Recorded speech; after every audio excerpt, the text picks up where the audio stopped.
this is it. I've heard about people who talk about one Africa. Yes. I do too. Okay. But my talking about one Africa is a little bit different from many. Okay. Because see, you just said Swahili had 117 121 121 tribes, languages and tribes. Okay. Yeah. I'm from Nigeria. We have, I think I mistakenly said 330 one of my podcasts, but I just verified from a book called A Fatherless People from Daily Ogun about the history of Nigeria. Yeah. We have 371 tribes in Nigeria. Okay. Wow. So we have over 300 languages. Okay.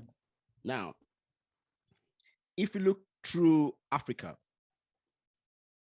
we have over 3,000 different languages and of course tribes. See, Africa is the most diverse continent in the world.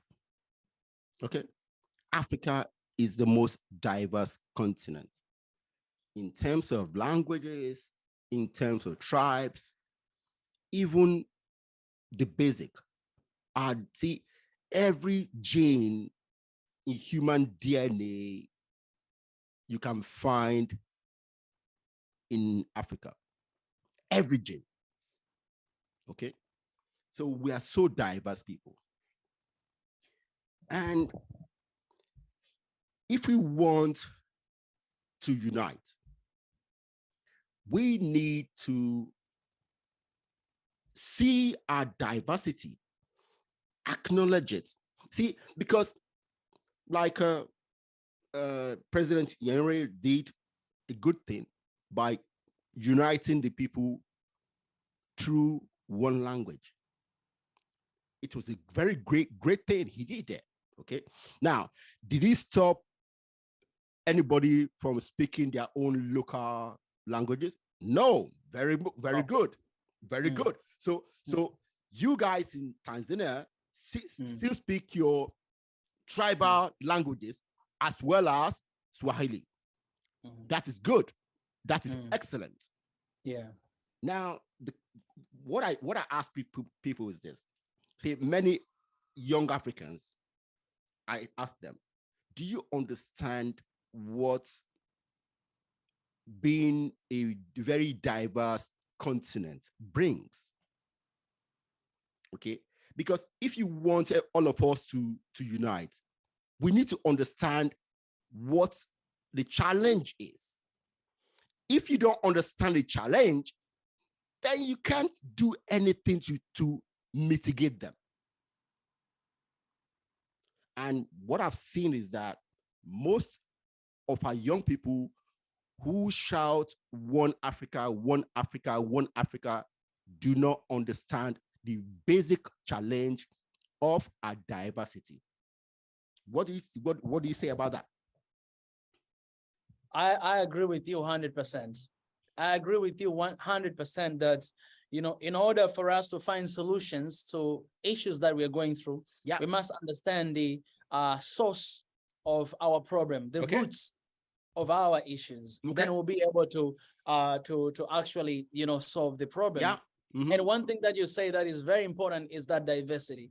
For example, there are a lot of people that they challenge me. They say that, oh, Mika, we see that you're talking about, we should have one language, in Africa, in order for us to be united and all those stuff. I cannot leave my own language and start learning Swahili today. Why your language you should learn? Why you should not learn my language? And one of the response that I give is that right now in Africa, you have a lot of schools are teaching French, teaching Chinese, teaching German, teaching different languages in our universities. And I said, why don't we? Okay, we in the East, we speak Swahili. Why don't we learn the languages that are coming from the West?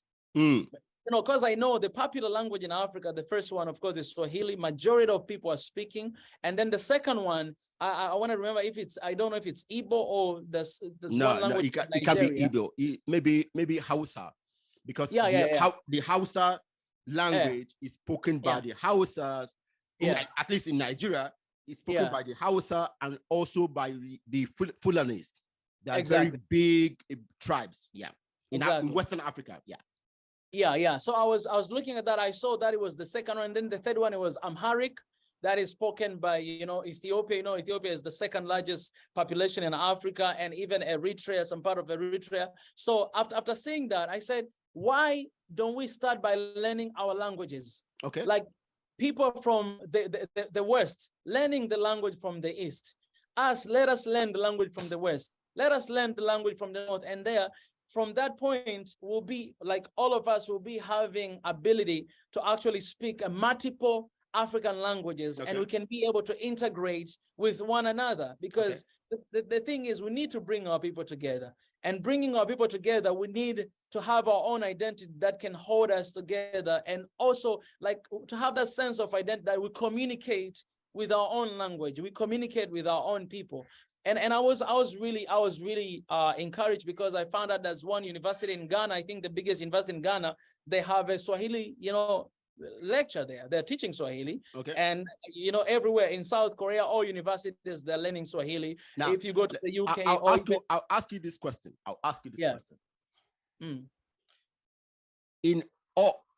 What is the goal of language? Communication is the main thing, right? Absolutely. Good. Now, in our era,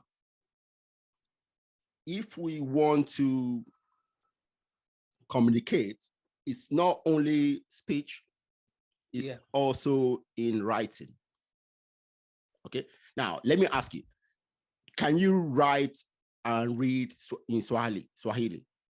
Yes. Very good. Very good. So when we talk about us learning and speaking multiple languages, I speak Igbo, okay?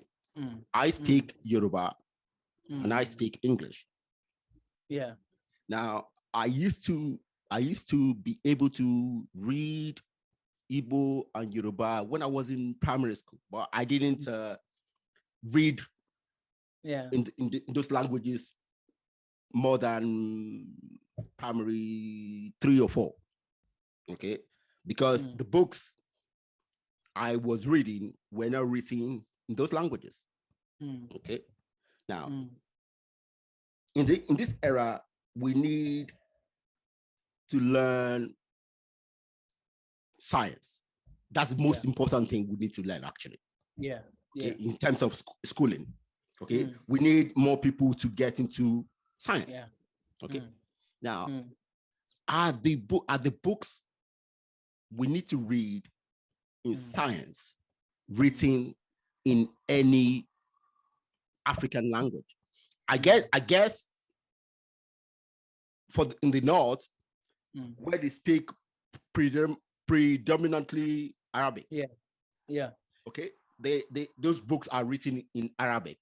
Yes. Now, that's because the language of Arabic it covers most of North Africa as well as the Middle East. Okay. And when it comes to science, for example, the Arab were very instrumental in the development of science at the beginning. Okay. So they were in there at the forefront at the beginning. Which African language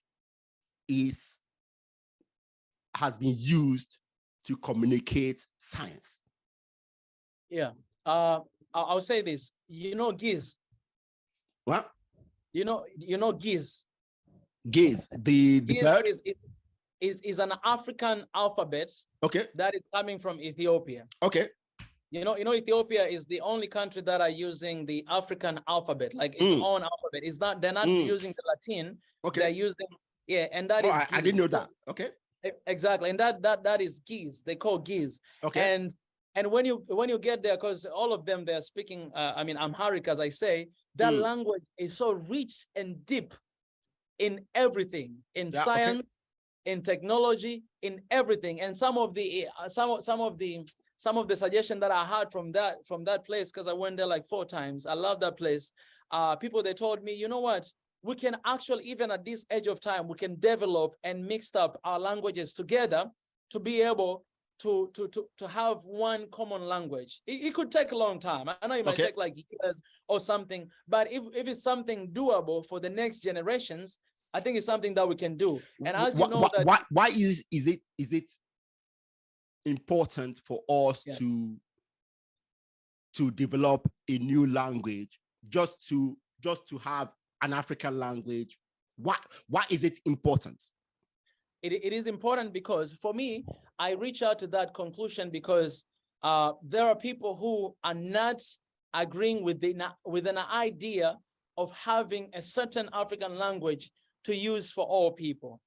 All right. And my suggestion have always been that, we don't need to have a one language. It's important to have a common language because, and I always give a suggestion, Swahili, not because I'm coming from this area, but it's because Swahili is not belonging to any tribe. It's not a tribal language. Okay. So that's the difference of Swahili as a language with other African language. That is not a tribal language, but it's an African language that anyone can embrace it and start and learn. It's important because that is what holds our identity. At the beginning, when colonizers came, when you say that holds our identity, okay? Yes. Now that goes back to the diversity I said before. Now the people of North Africa, West Africa, South Africa will say no, it doesn't hold their own identity. You see, that's the key.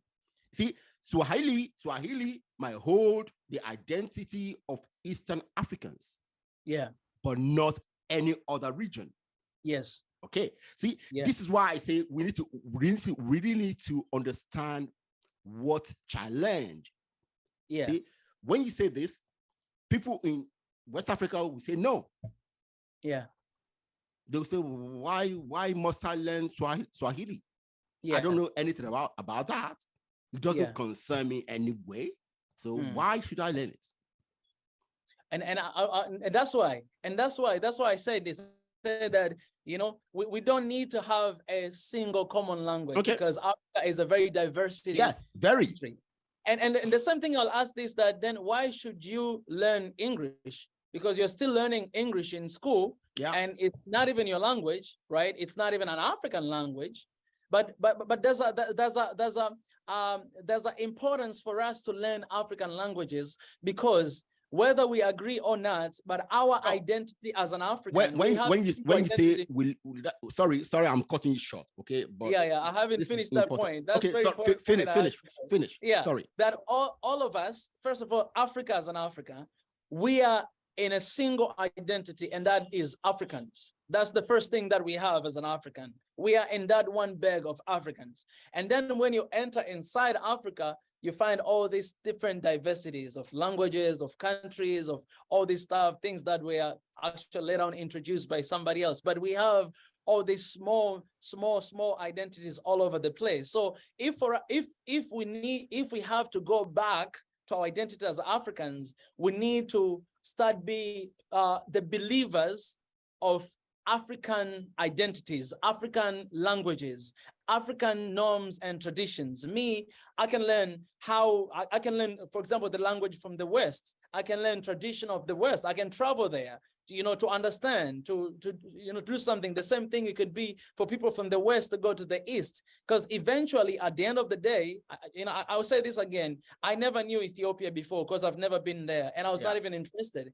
But after going there for so many times, I realized that we have so many things in common with my country, and I I had no even idea before. But after going there to learn, to study, meet with the friends, I realized that, oh man, I mean, we are more similar than I thought.